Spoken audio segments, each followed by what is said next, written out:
know everybody, you know what needs to be done. So it's something that I want to do. Get the people out there to run our embassies on behalf of our country. Take care of Kenyans in those countries and have a serious network with the people of that foreign country and attract them to come and invest back home. That is a commitment that I want to give, and we're going to do it together. Again, as I wind up so that I can give you an opportunity to ask me a few questions,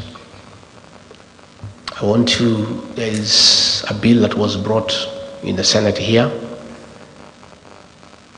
calling for an investigation to facilitate the reviewing of the relationship between Kenya and the US in matters, the status of non-NATO ally. And I want to ask you to lobby your senators and your congressmen to support that bill by giving facts of what is happening back at home, which you are aware. I've seen people back at home trying to blame me because of that matter that has been brought to the Senate. I did not bring it. I'm not a senator in the US.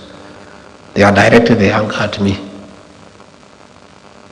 All manner of accusations.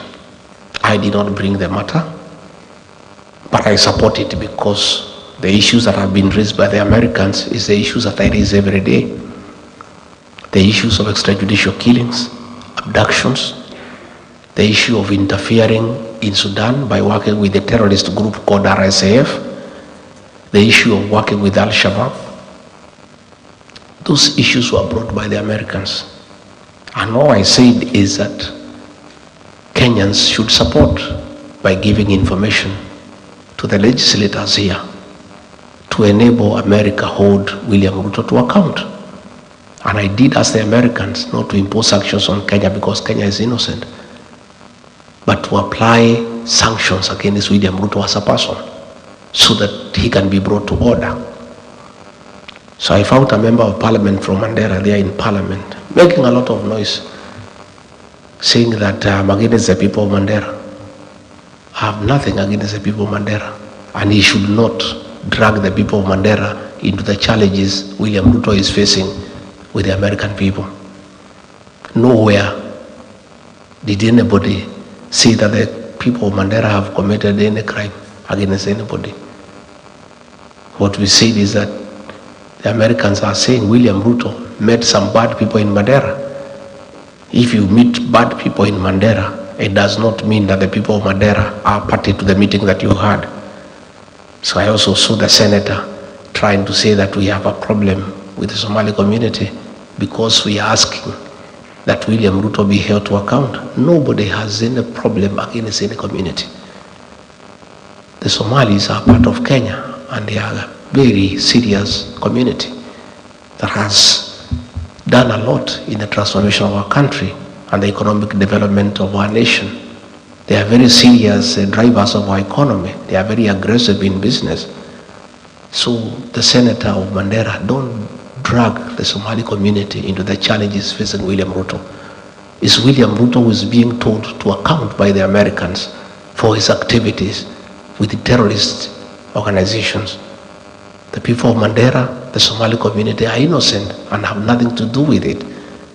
And by the way, I want to tell the politicians there in northern Kenya, if you want to defend William Ruto, defend him.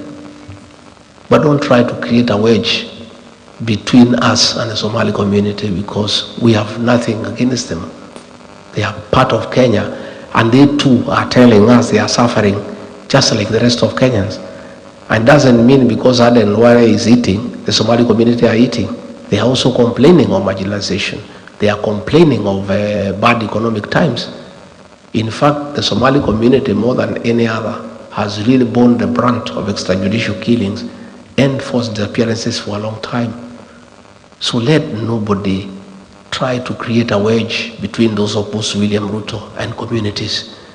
Let William Ruto answer the Americans for what he has done and what he has not done.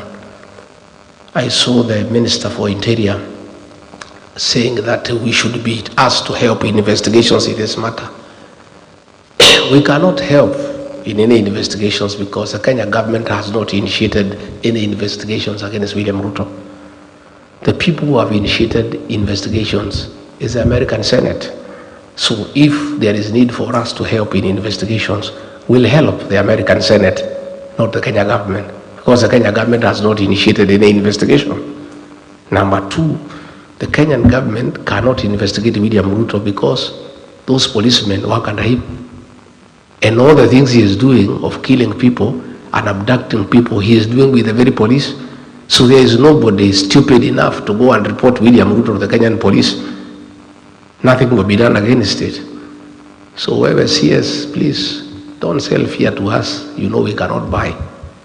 In any case, it is the same CS who said that when 5 chiefs were abducted by Al-Shabaab, he said that they will go into negotiation with the Al-Shabaab to have them released. How can you negotiate with people you do not know? And since they were released after negotiations, the CS Interior knows much more than anybody else on who are the leaders of Al-Shabaab, because he said publicly that he'll initiate negotiations for the release of the 5 chiefs who were abducted. The 5 chiefs were released after successful negotiations with the Al-Shabaab. So the CS Interior knows whom he negotiated with. So if he wants information as who are the leaders of Al-Shabaab, he is in a better position to tell the people of Kenya and the world and the Americans, because he has already had business with them that has been successful. So please, the Americans have asked the questions. I'm not the one who has asked. If I'm required to help the things I know on the issues in Sudan, the dealings with RSF, I'm ready to help. But the Americans, not the Kenyan government, because the Kenyan government has not raised any issue. They are comfortable with what is happening. And you know, I see people threatening other people. I've seen that fellow called Soprano issuing a lot of threats every day. Oh, mimi ni fire, mimi ni noma. Oh, don't push me around. I want to tell Soprano to take time to read Wallace Soyinka. In one of his greatest works, he says, a tiger does not proclaim its tigerhood. It pounces.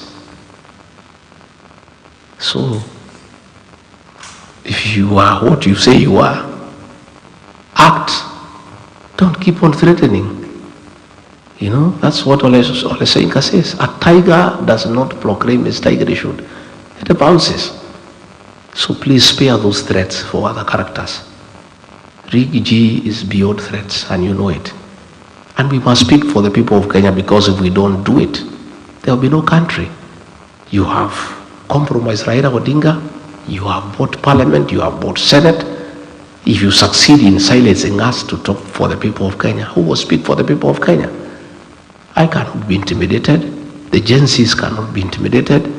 We'll continue to speak for the people of Kenya for as long as it takes, until we are able to remove this government from power and get another government that is responsive to the needs of the people of Kenya, that respects human rights, that has good governance, that is accountable and transparent, and a government that is prepared to be held to account by the people of Kenya. And in the parting shot, I want to ask the UN Security Council to take note that Kenya is an anchor state that has played a very significant role in the Horn of Africa and ensuring there is peace and stability.